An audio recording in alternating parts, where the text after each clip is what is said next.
بلى من كسب سيئة وأحاطت به خطيئته فأولئك أصحاب النار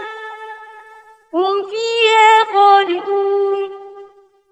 والذين آمنوا وعملوا الصالحات أولئك أصحاب الجنة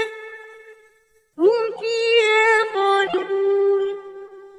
وإذ أخذنا ميثاق بني إسرائيل لا تعبدون إلا الله وبالوالدين إحسانا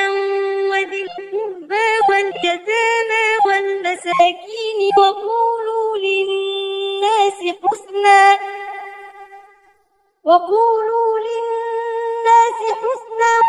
وأقيموا الصلاة وآتوا الزكاة ثم توليتم إلا قليلا منكم وأنتم معرضون